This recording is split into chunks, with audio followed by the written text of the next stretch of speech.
So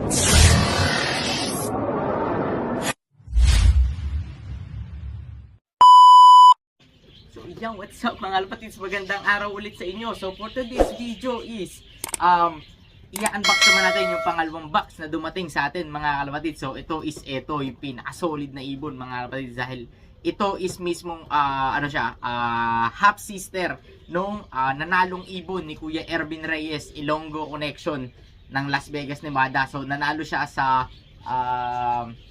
Florida Derby One Loop Race, isa sa pinakamalaking one loop race dito sa USA mga kalapatids.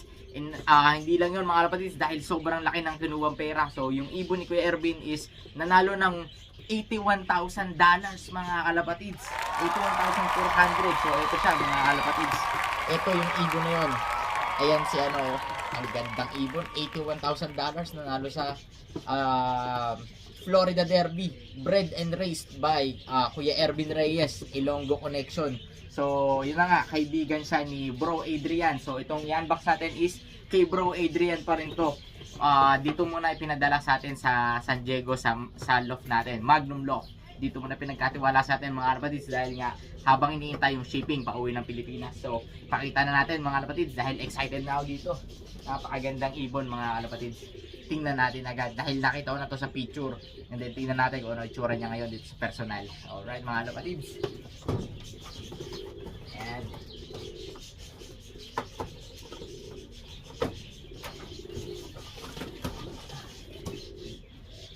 Ito, napakaganda.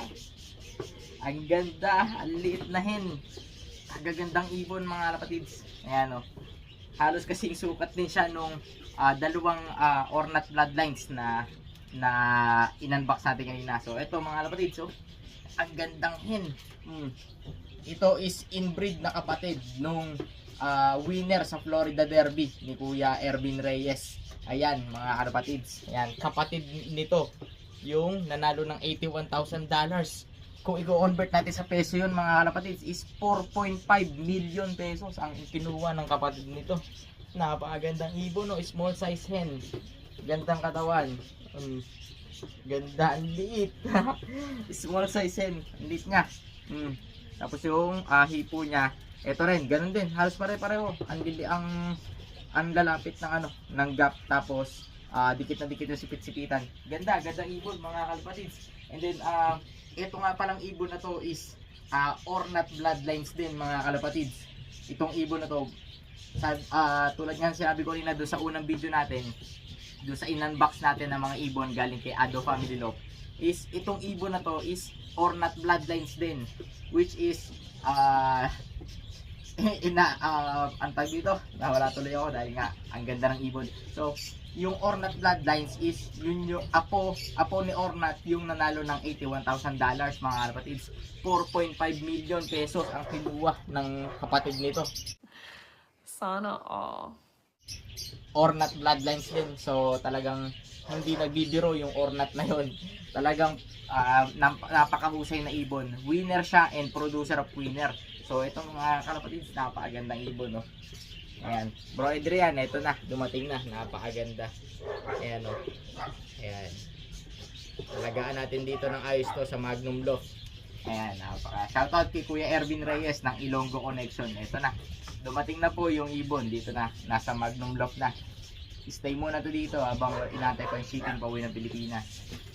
So ayan, napakaganda. So tingnan natin yung tingnan natin yung pedigree niya mga kalapatids. Ito, kasama din dito, pinadala din ni Kuya Ervin. Ayan o. Bro Adrian, bubuksan ko na para makita natin yung pedigree, which is nakita ko naman na to, pero tingnan natin ulit dito. Paano mabuksan to? Dito pala, baliktad dito. Dito natin buksan. Ito na ang pedigree mga kalapatids. So ayan mga kalapatids, ito ang pedigree niya, oh. Ayan. So kung makikita nyo mga kalapatids, ang pinanggalingan pa rin is Ornat. Ayan, oh.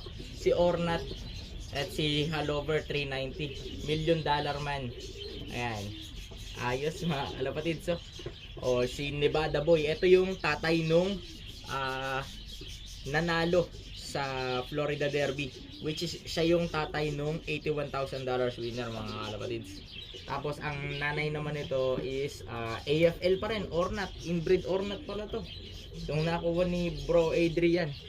Napakasarap pagka maraming kaibigan mga kalapatids. So, tingnan nyo. Ayan o. Yan ang solid na pedigree, inbreed Ornat. Ayan, shoutout kay Kuya Ervin Reyes. Shoutout sa'yo, napakagandang ibon ito. Ayan, iingatan natin to dito sa Magnum Loft. Ayan. And then habang wala pang shipping, dito muna to. And hindi pa naman natin mabibreed to mga kapatid dahil nga sobrang bata pa. More likely mga 2 months old pa lang to or going 3 months old. So i-stock muna natin siya dito.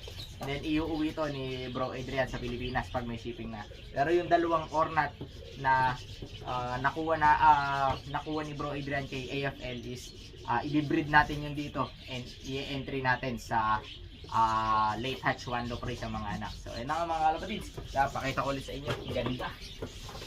Napakagandang ibon na tuwato. Siya, blue bar splash. Yung kulay niya, oh. Blue bar splash. Ganda, small size hen. Ayan, oh. Tira nyo, kamay ko, dakot na dakot ko yung ibon, oh. Ang liit na ibon. Ganda. Ito yung mga magandang pang breeding materials. Kasi maliliit lang.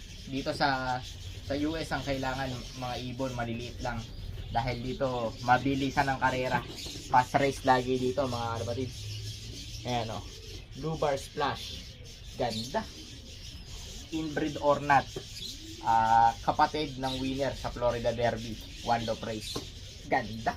So wala nang hahanapin dito sa ibon na to. So ayan na nga mga kapatids, dito na matatapusin ang vlog natin for today. Sana is nag-enjoy kayo dito sa pinakita nating ibon. Dahil ito is isa sa mga treasure na ibon mga kapatid. Kumbaga gold na ibon to dahil nga yung kapatid nito is hindi basta-basta yung ginawa. Dahil second place siya ng final race. 5th overall ace pigeon, winning $81,000 mga kapatid. Alright.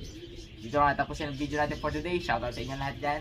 Shoutout kay Bro Adrian Manalansan and kay Kuya Ervin Reyes ng Ilonggo Connection. So alright. Lagi lang natin tatandaan, mas maganda maraming kaibigan kaysa maraming kaaway. So Magnum Love TV, peace out.